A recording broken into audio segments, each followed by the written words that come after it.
Hey, BCista here, and I'm here to talk about proposed tier list changes for the upcoming VDL-V Create season.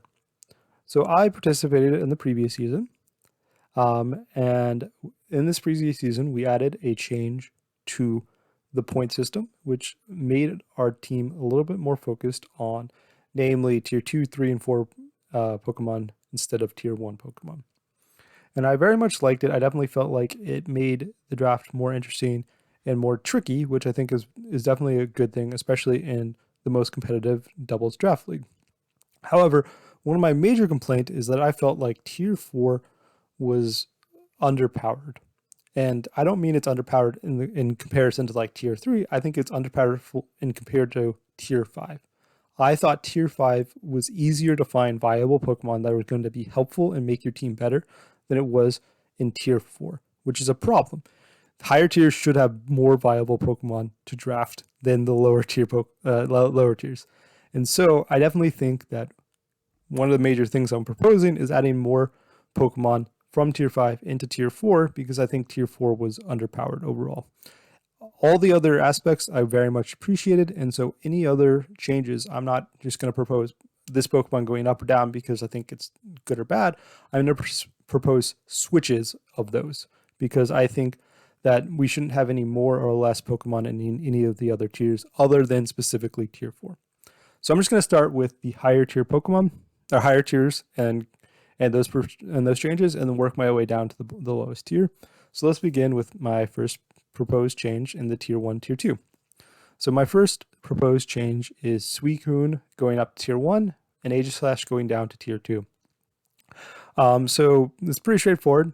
Suicune is an incredibly powerful Pokemon. It gets Snarl. It's very bulky. It gets Tailwind. It gets Icy Wind.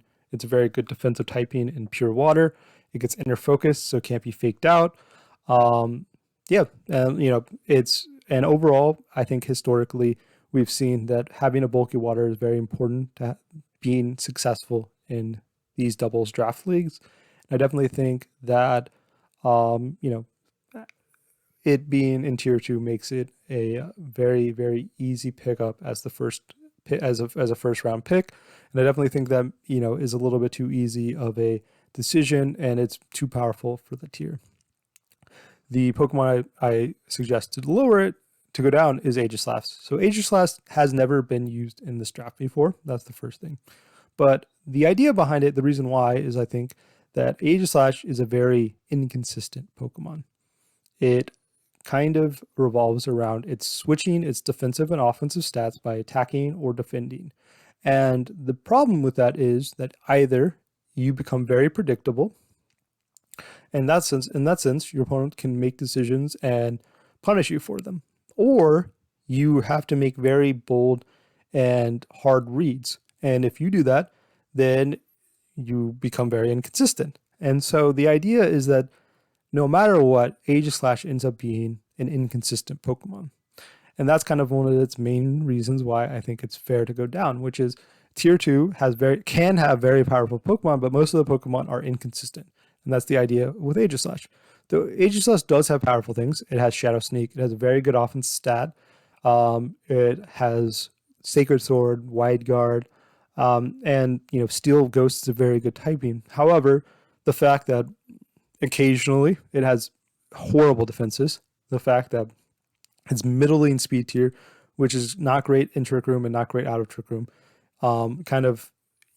overshadow those strengths and make it, I think, worthwhile to go down to tier 2. So next up, we have Registeel for Naganadel. So first we can talk about Registeel. So Registeel, if you don't know, was the MVP of our draft league this last season. Not only that, it almost single-handedly won multiple sets this season and overall was incredibly impressive. So I think the best way to talk about it is to compare it with a tier 1 Pokemon, which is Ferrothorn. So Ferrothorn and Registeel are very similar in the fact that they're still Pokemon whose main role is going to be Iron Defense Body Press. They both get that. They both have pretty similar defensive stats. Registeel has a better special defense stat. And I would say overall, Registeel has probably a better ability in Clear Body, which prevents stat lowering from opponents. So something like Fake Tears or Screech can't lower the defense or special defense of Registeel, where that can affect Ferrothorn. In addition, Registeel has a better defensive typing because Ferrothorn has a 4 times weakness to fire. Ferrothorn does have some things that are better than Registeel. Not saying it doesn't. Like, it has Leech Seed, and it has a little bit better attack stat, and it has the ability to have grass stab damage. However, I don't think that overweighs the fact that Registeel's, I think, ability is better than Rough Skin, or no, Iron Balls. And the fact that Steel is a lot better typing than Grass Steel on average, because of the 4 times weakness to fire is a really big deal. And the fact that Ferrothorn is a tier 1, I think definitely makes Registeel seem like a very viable tier 1 as well. So next we can kind of go down to why Naganadel should go down to tier 2. So personally, I've actually drafted and ran Naganadel. Not this last season, but the season before with my Mono Poison team. And overall, I would say it's not the most impressive Pokemon. Honestly speaking, I almost drafted Nidoking over it. And Nidoking is now a tier 3 Pokemon. However, I don't think that's the best comparison. I think the best comparison is probably going to be Weavile. So Weavile has 125 base speed, which is a little bit better than Naganadel's 121 base speed. Weavile has 125 attack, which is pretty comparable, but not as good as Naganadel's 127 base special attack. And they both are incredibly frail, and they both don't have the best defensive typing. And so the idea is these Pokemon feel pretty similar. They are pretty much frequently have to wear Focus Sash. They're going to do very good damage, but they're going to kill maybe 1 Pokemon, maybe 2, and then die from the partner Pokemon of that Pokemon. So Naganadel is a little bit bulkier, is a little bit better defensive typing. However, it doesn't really have many other moves other than offensive attacks, while Weavile gets support moves like Fake Out, Feint, Icy Wind. And so I definitely think that, not that they're necessarily 100% similar Pokemon, but they do have a fairly similar idea, which is a very frail, fast offensive threat. However, I personally think Weavile is probably a better Pokemon, but if not, they're very similar, even though they're not exactly the same. I think that the fact that I would say that they kind of have similar roles, similar styles, and the fact that the tier 1 is that kind of is just a complete glass cannon, I don't think is the best. And so with that, I definitely think that Naganadel should go down. And like I said, I've used it before. Was not particularly impressed. And its main strength is just the fact that it's fast, and there are Pokemon in tier 2 that are fast. So anyways, let's go to the next one. So next one is the proposed tier change from Gumi. So I'm going to mention kind of the idea of why I think they believe that this is a fair change, and I can definitely see the argument.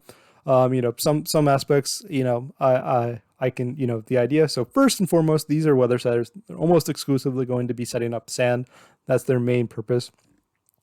And other than that, I do think before, kind of we start into this, I think that we saw in the last season that weather is incredibly powerful. Most of the top 8 teams were weather focused, including the person who won the entire VDL was a Hell team. So we definitely can see the power of weather. And so given that fact, I don't really want too many weathers in the lower tiers. I want them to kind of be fairly distributed out, leaning towards the top because of how powerful they are. So that's the first thing. And so, don't want to kind of bring Tyranitar down without bringing up another weather setter. In this case, it'd be Gigalith. So first off, I think the main reason why Gigalith over Tyranitar is because of 2 reasons, which is Gigalith is a better typing, and it has a better speed in general. By better speed, I don't mean faster. I mean it is a more usable speed tier. So let's start with the typing. So Rock Dark is a terrible typing. No question about that. It gets all the weaknesses of Rock, which is a lot of weaknesses, but it gains a 4 times weakness to fighting and a weakness to fairy, which is definitely a big deal. In addition to that, we can, look at the stats. They both basically have the same attack. Gigalith has a better defense and a worse special defense. So, kind of evens out a little bit there. And the big one with this is their speed. So Gigalith has 125 base speed. For anyone who knows anything about Trick Room, 30 base speed is the benchmark that you really want to hit in Trick Room. There's a lot of Pokemon that have 30 base speed, and a lot of the major Trick Room sweepers have 30 base speed. Getting anywhere under 30 base speed is a huge deal for Trick Room, and Gigalith hitting 25 makes that under speed a lot of Pokemon that are major Trick Room sweepers. So that's kind of the big deal, where Tyranitar 61 base speed is really bad in Trick Room and really bad out of Trick Room. It really needs Tailwind or like an Iron Ball or something like that to be good in Trick Room or outside of Trick Room or in Trick Room. It really needs something to support that to get it outside of Trick Room. Gigalith also gets, I would say, a really good combination of moves for its stats, which is Iron Defense Body Press, which makes it incredibly hard to deal with in the physical side, and can do huge swaps of damage even without investing anything in its attack. So you could do like max special defense, max HP, and then Iron Defense Body Press and do a lot of work with that. Tyranitar does get some support moves in Dragon Dance, but its 4 times weakness definitely makes it harder as a setup mon compared to Gigalith, who only has 2 times weaknesses. So that's the idea. Like I said, I'm not 100% convinced of this, but those are the arguments that I'm sure Gumi would make. And, I can see the idea of why Gigalith is a better Pokemon than Tyranitar, or at least in the draft environment. And, it gives you kind of a little bit more options. But either way, they're both very powerful Pokemon. And I think the idea is that since they're, so comparable, it's definitely fair to just, switch them out and see what happens, since they are so similar power level from, kind of what our descriptions. All right, so anyways, let's continue on. And next we have our tier 2, which is Dustnoir going up and Passimian going down. So I'd say this mainly was focused on why I think Passimian should go down to tier 3. But I think there's a lot of reasons why Dustnoir should go up to tier 2. So first and foremost, I think that Dustnoir is a very bulky Pokemon. It can't be faked out because it's ghost typing. It has the ability Frisk, which is very powerful at giving you information, knowing what you need to worry about, knowing which Pokemon is more defensive, which one's more offensive, and things like that. In addition, it's got a pretty reasonable speed stat for Trick Room, and it's got pretty reasonable offensive stats. Its best comparison is probably Dusclops, which is its earlier evolution, and Dusclops is a tier 2 Pokemon. So Dusclops is bulkier with the item Eviolite. However, Dusclops pretty much always has to hold the item Eviolite. This makes it a lot less flexible. So Dustnoir is a lot more flexible. It can hold items like Colbur Berry, which, other, damage reducing berries. It can hold Citrus Berry, Leftovers, Mental Herb to prevent taunt, a lot of things like that. It can hold Life Orb and be more of an offensive threat. And so the fact that Dustnoir is a lot more flexible while still having pretty comparable defensive stats definitely makes it seem like it's probably better than Dusclops as an option. And the fact that it can also be an offensive threat, where Dusclops pretty much only damage output is going to be something like Nightshade. And so I definitely think that Dusclops is probably better, but if not, it's very comparable to Dusclops. And so the fact that they're very comparable and Dusclops is tier 2, I think Dustnoir could easily go up to tier 2 and seems like kind of a fair comparison in power level. So next up, we can talk about Passimian. So Passimian is not particularly fast. It's got pretty reasonable attack stats, but not particularly bulky. It's not a great typing defensively as a pure fighting. And its main strength is its ability Defiant, which prevents it from being intimidated. So I think its best comparison is probably Obstagoon. So Obstagoon is also a Defiant Pokemon who has pretty similar stats. I think it's a little bulkier, a little bit faster, but not as offensive. But I would say overall they're pretty comparable stats. Obstagoon does have a worse typing in normal dark. However, Obstagoon is tier 4. And I do not think Passimian is 2 tiers better than Obstagoon. I would say that they're very comparable. Passimian's secondary ability and receiver is very inconsistent at best, if not terrible at worst. Whereas Obstagoon has other abilities, namely Guts, which is a very powerful secondary ability. And so I definitely would say that I'm not 100% convinced that Passimian is even better than Obstagoon. But even assuming that it is, I don't think it's significantly better, as in 2 tiers better. In addition, it's, Passimian is not really going to be a Pokemon that ever, dominates a game. It's going to be a Pokemon that gets 1 kill and then dies, maybe 2 kills if you're lucky. It's a good way to punish, intimidate, but it's more of a Techmon rather than a core piece. And I definitely think tier 2 Pokemon are more designed to be core pieces, and it seems more similar to a tier 4 Pokemon in Obstagoon than it does to a tier 2 Pokemon. And so with that, I definitely think that's kind of the proposed switch I would make, which is Dustnoir for Passimian. So next up, we have another tier 2 to tier 3, which is Pelipper for Hawlucha. So as I've already mentioned, I think Weather is incredibly powerful, and we've seen how powerful it is in the previous season. Pelipper is one of 2 Pokemon that have Drizzle that are not restricted, but so basically only 2 that are available in this draft. And its comparison is Politoed. So Politoed and Pelipper, I would say, are actually fairly similar. They have virtually the same special attack. They have virtually the same speed. Pelipper has better defensive stats. Politoed has better special defensive stats. And so, and they, like I said, they're pretty much going to have the same abilities, which is going to be Drizzle. So I think overall Politoed has a little bit better stats. However, Pelipper gets Tailwind, which is an incredibly powerful move. It gets Hurricane, Stabbed in the rain, so 100% accurate Hurricanes, which is incredibly powerful.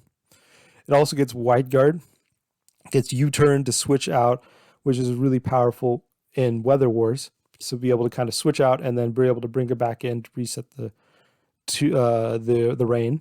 In addition to that, I think a very common thing to pair with is going to be a Pokemon with Swift Swim, and I think Pelipper definitely pairs better with ground, water, Swift Swim users than Politoed, because Pelipper has neutral grass damage, takes damage from grass neutral, and in addition, the ground Pokemon can kind of cover for its electric weakness. So, definitely, I'm not saying that Pelipper is necessarily better than Politoed, but I'm definitely saying that I can see reasons why, disregarding tiers, why I'd want Pelipper over Politoed on my rain team. And that's a big deal.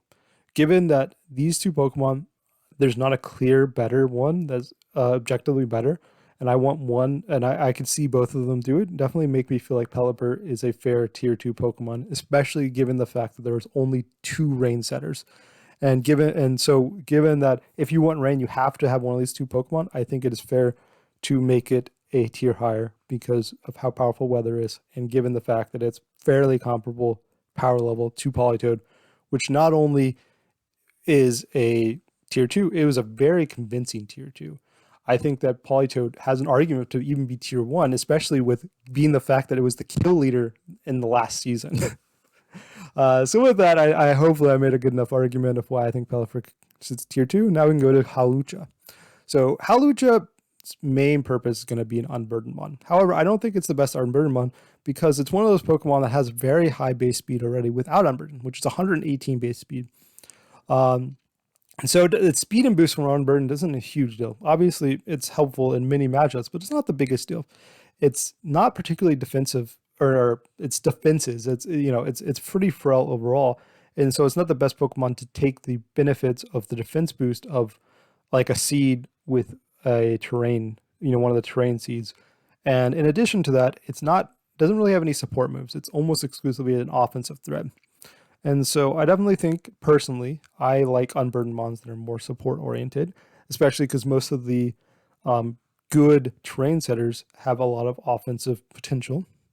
In addition to that, You know, I think that it fares pretty comparable to a Pokemon. I'd say Slurpuff. So Slurpuff isn't as fast naturally speed, but Slurpuff is notably bulkier. Its 85 special attack is pretty comparable to Hawlucha's 92 to attack. It's a better defensive typing than Hawlucha. It has a lot more support moves, but still can be pretty good offensively. And also gets Unburdened, obviously. That's kind of why we're doing the comparison. However, Slurpuff is currently tier 4, and Hawlucha is tier 2. There's no way that Hawlucha is notably better than Slurpuff. And I definitely would say that Slurpuff I would take with many of the terrain setters as an Unburdened one. I'd rather have it with Pokemon like Tapu Bulu, Tapu Koko, Tapu Lele, Indeedee Mel, and those type of Pokemon. I definitely can see Hawlucha probably being better with something like Tapu Fini, but the fact that I would say most of the terrain setters I favor Slurpuff over Hawlucha because of its ability to be more support oriented is helpful. And also being very offensive oriented and only having 92 base attack is really bad. And so I definitely think that's kind of also one of the major issues with it. And so I think that Hawlucha going down to tier 3 makes sense to me. Talking about Slurpuff, my next proposal is actually Slurpuff going up to tier 3. So basically, the proposal is Weavile for Slurpuff. They're both Unburdened mons. They're both support oriented. I think Slurpuff is better. Slurpuff has a better typing defensively than Weavile, being pure fairy versus pure dark. Slurpuff has better defensive stats. It has Unburdened is more important to it because Weavile has pretty high base speed, so its Unburdened boost is not big of a deal, and its defense or special defense boost from losing a seed or increasing its stats from a seed is not as relevant as Slurpuff because Slurpuff has pretty great defenses. In addition, Slurpuff learns String Shot, which lowers your opponent's speed. It gets Fake Tears. It gets Cotton Guard. It is very power relevant, and he also has better offensive stats than Weavile. Weavile, I think, is significantly worse overall. Weavile's main strength is its ability to use Snarl. And the other problem with Weavile is its other greatest strength is probably Parting Shot. And Parting Shot, though a very powerful move, is not great for an Unburdened Pokemon because then it loses its speed boost from Unburdened and also loses its defense or special defense stat if its Unburdened was activated using a seed. And so that's definitely one of its biggest strengths. Like obviously Weavile's not terrible. I wouldn't be sad for it staying in tier 3, but Slurpuff definitely needs to go up to tier 3 because it is notably better than Weavile, and Weavile is tier 3 currently. Like I said, Weavile could stay in tier 3 instead of going down to tier 4, but this is kind of the cleanest switch in my opinion. All right, so next up we have Arctivis for Milting. So Arctivis is one of the better, well, actually, I think it's explicitly, in my opinion, the best Hell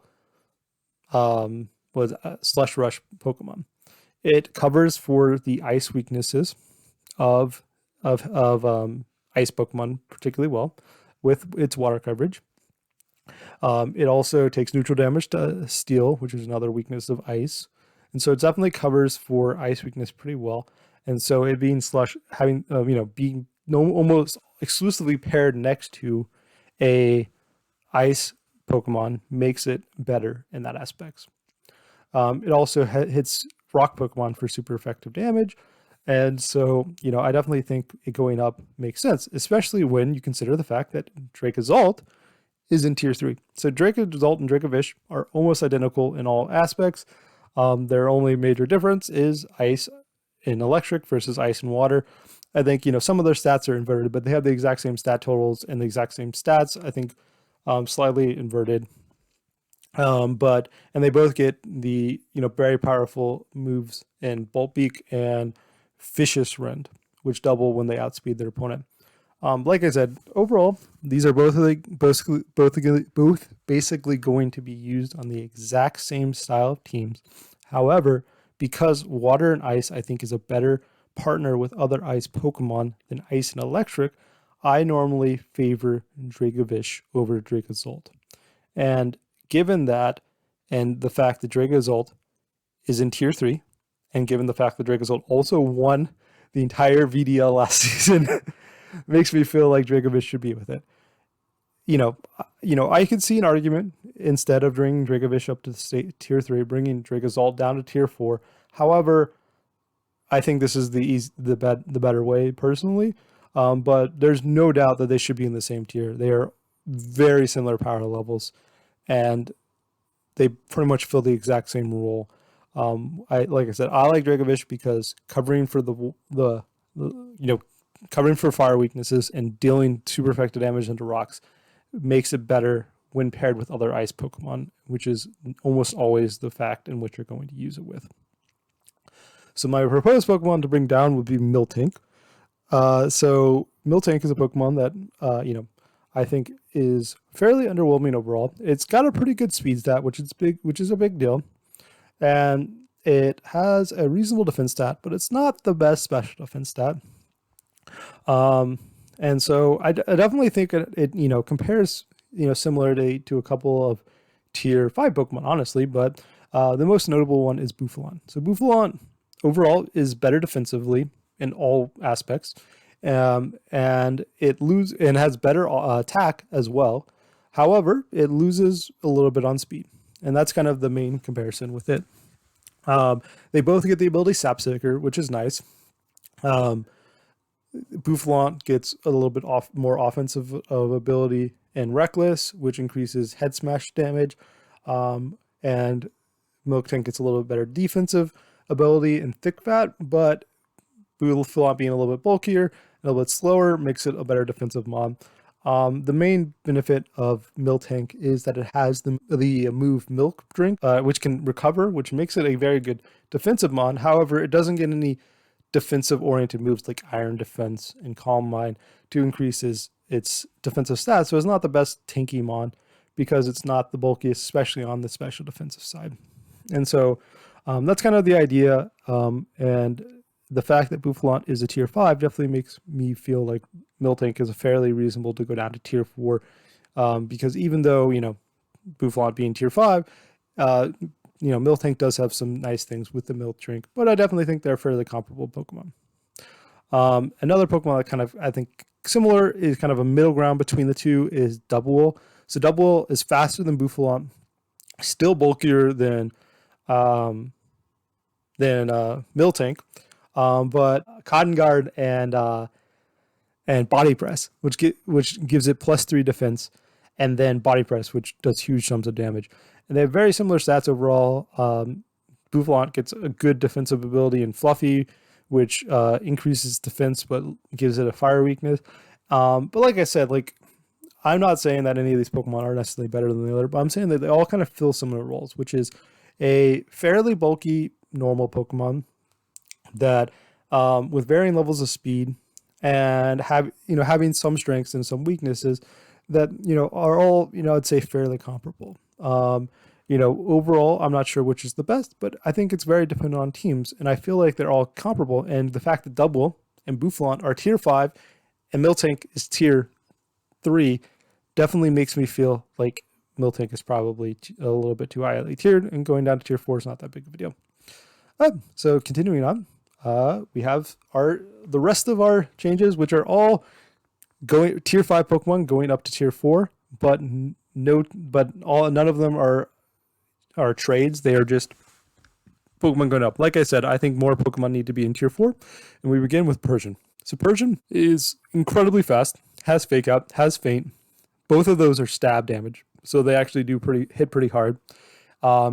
Persian also gets Unnerve, which is an incredibly powerful ability, preventing your opponent's Pokemon from eating berries, which makes it partner really well with offensive Pokemon, because Fake Out lets that Pokemon not have to worry about one of the Pokemon, one of the damage from one of the partner Pokemons. Unnerve prevents damage reducing berries. In addition, Faint can be used to prevent Pokemon from hitting with Protect. And then in addition to that, it also gets Icy Wind and U-Turn, which are incredibly powerful abilities. And it's also not the bulkiest, but bulky enough in which it can survive most attacks.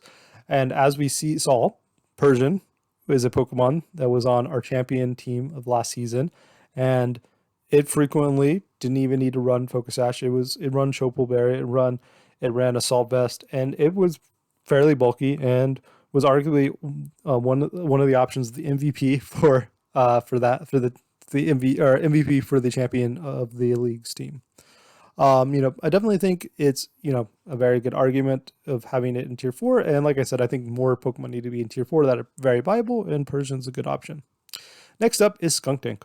I have a lot of experience with Skunk Tank because I have actually drafted it twice.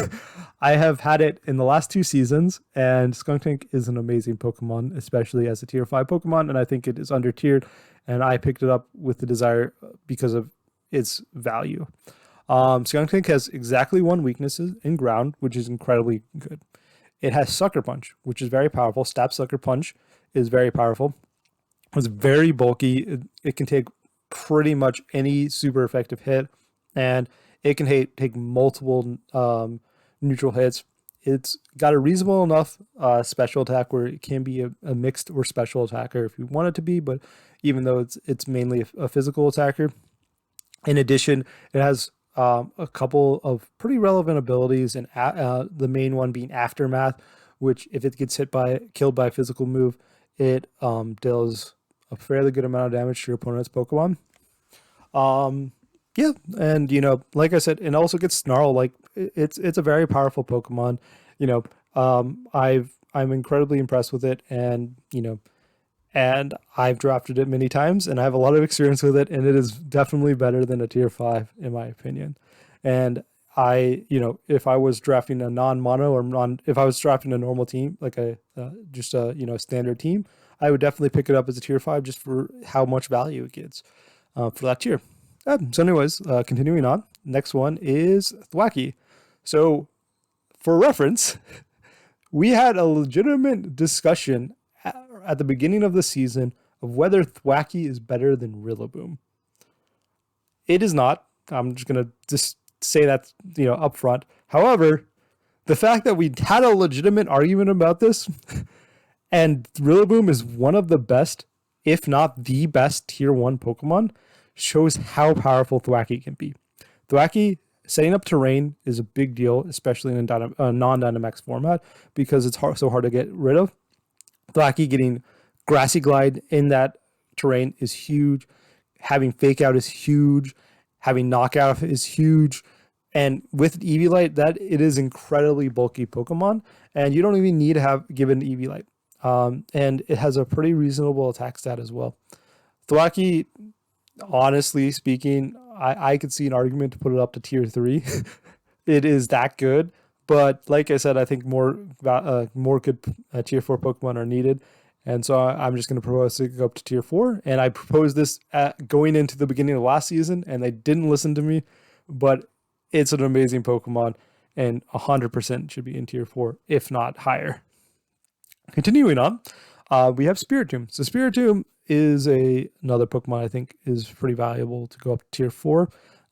It has exactly 1 weakness, just like Skunk Tank, with Fairy as its only weakness.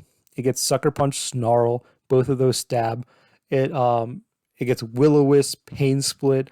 It is an incredibly powerful support Pokemon that also has a very good speed stat for Trick Room, and just a good typing.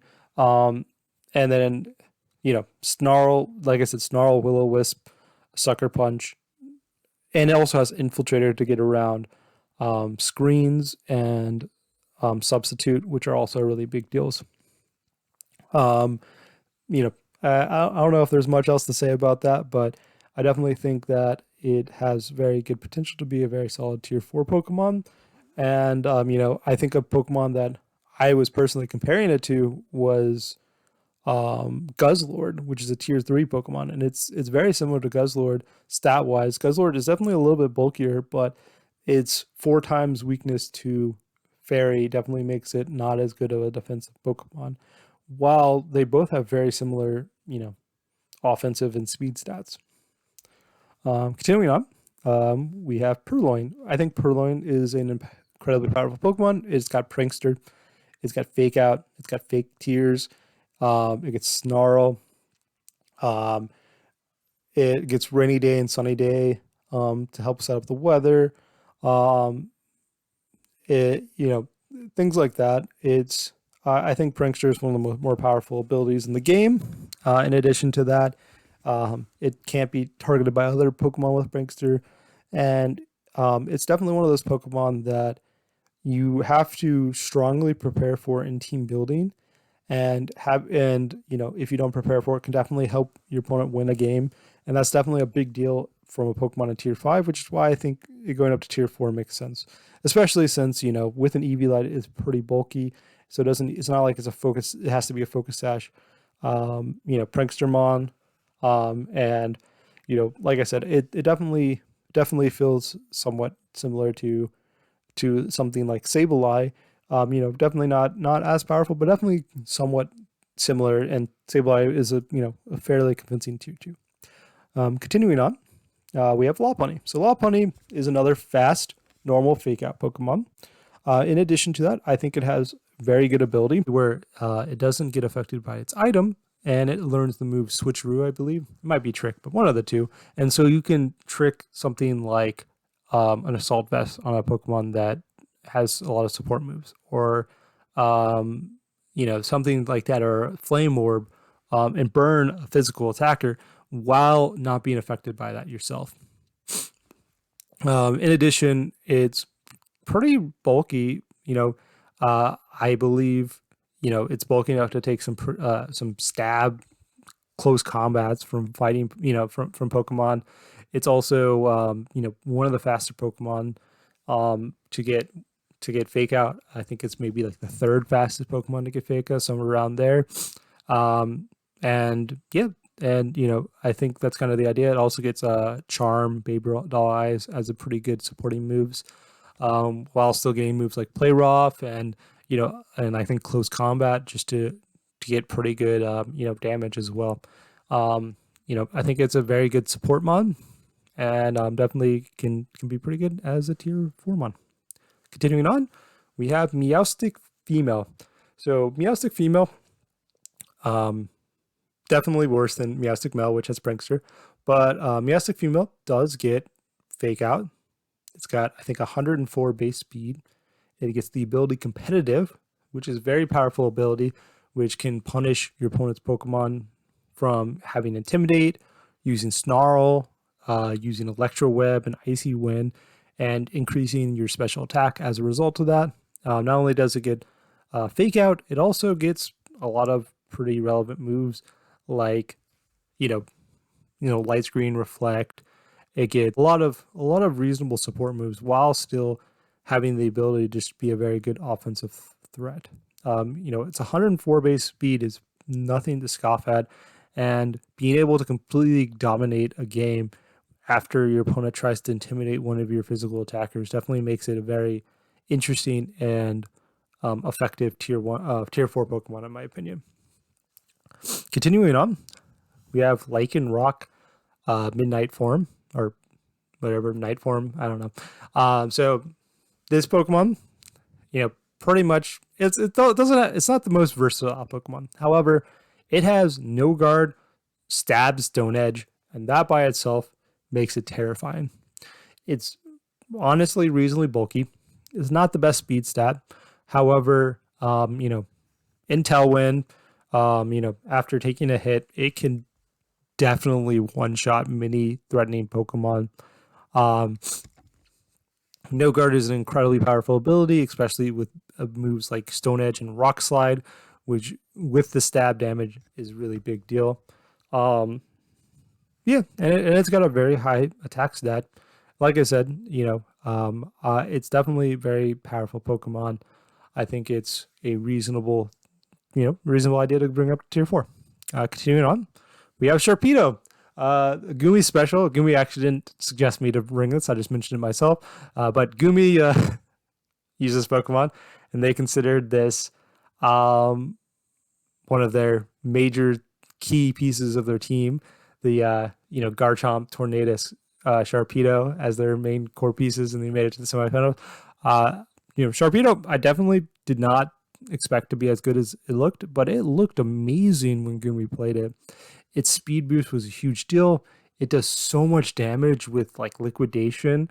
And it after one speed boost, it pretty much outspeeds almost everything in the format. Like obviously it's quite frail, but it gets rough skin to break other people's focus sash if you don't want to run speed boost, but it just does so much damage and gets so fast so quickly. And if you just pair it next to like a fake out Pokemon and you have focus sash, it can do huge amounts of damage and just definitely kind of can kind of get out of hand quickly. I didn't really I don't have a picture of it, but like it definitely seems reasonable, comparable to Scolipede. And Scolipede is, I believe, tier 3. And so definitely not, maybe not as good as that Pokemon, but definitely seems like it might be, comparable to it. And, like I said, water and dark is pretty good coverage for almost most things. Continuing on, we have Bouffalon, which I mentioned a little bit earlier. As I said, I'd consider it somewhat similar to power level to Miltank, and Miltank was a tier 3, and I'm proposing to go down to tier 4, but I'm also proposing Buffalon go up to tier 4. It's really bulky. It's stab, head smash, with reckless, which just does huge sums of damage. It's very bulky. It's reasonable enough to kind of be in Trick Room, but for the most part, you kind of just have it with Life Orb or Silk Scarf or Assault Vest, and it threatens a lot of Pokemon. Sap Zipper is a really relevant ability, especially with Spore and Sleep Powder shenanigans, and it's really good switch in to obviously grass moves, but the Reckless also makes its attack incredibly devastating when it uses a recoil move. So continuing on, we have Skarmory. So Skarmory is another Pokemon that was actually on the semifinal team with the Bouffalon. I think Skarmory is definitely under tiered. Skarmory still flying, I think, is a very good typing. It gets rid of the rock and ice weakness of flying. And so that's definitely a big deal. Skarmory also gets Iron Defense Body Press. It also gets Tailwind, which are huge and powerful moves.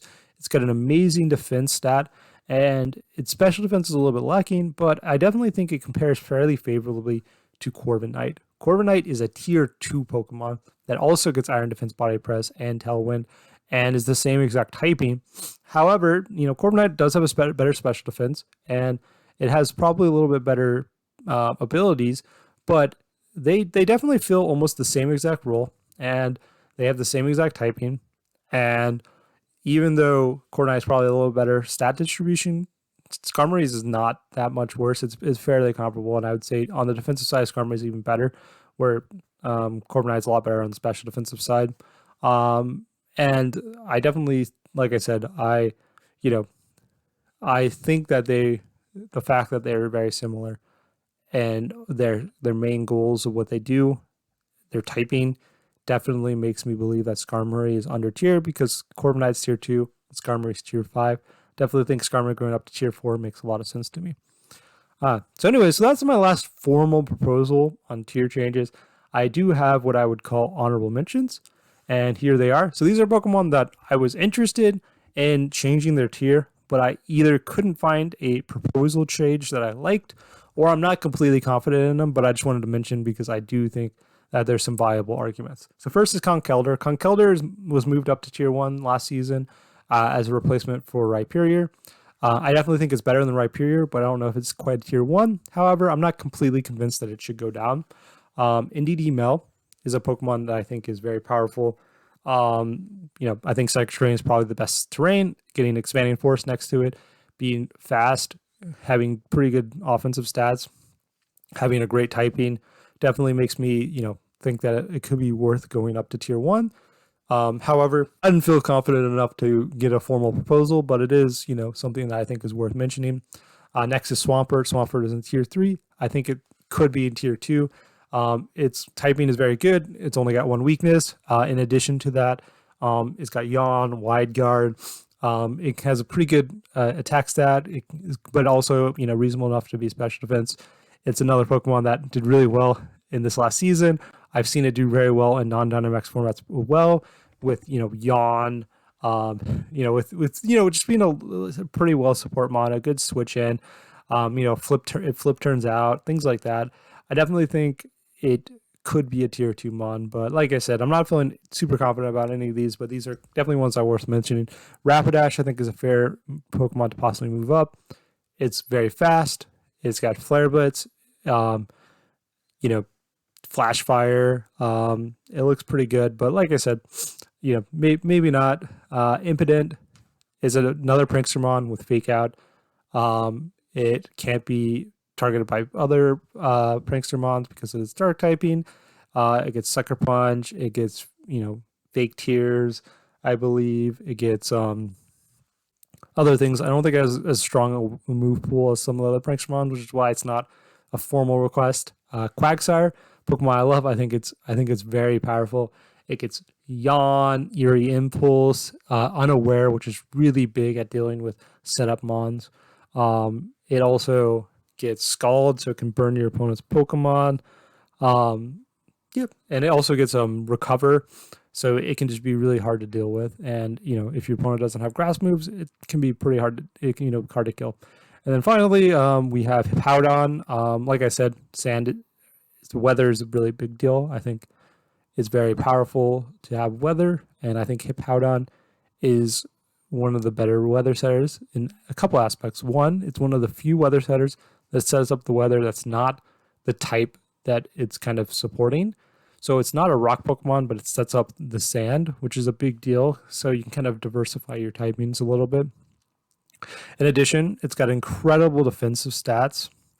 Its special defense is a little bit lacking, and it doesn't get the special defense boost, but it does get Curse. It does get Body Press. I believe it gets some other boosting moves. It also gets Yawn as well, which, you know, big way to kind of support as a supportive Pokemon, as it slowly also does damage with the Sand Chip.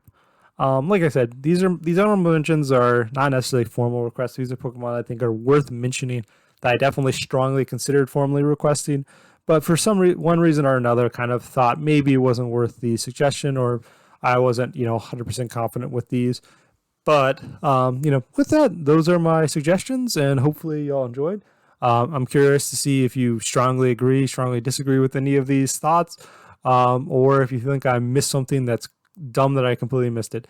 You know, if so, you know, leave a comment or you know, yell at me in Discord. You know, if not, you know, that's okay. Hopefully you enjoyed, and thank you for watching.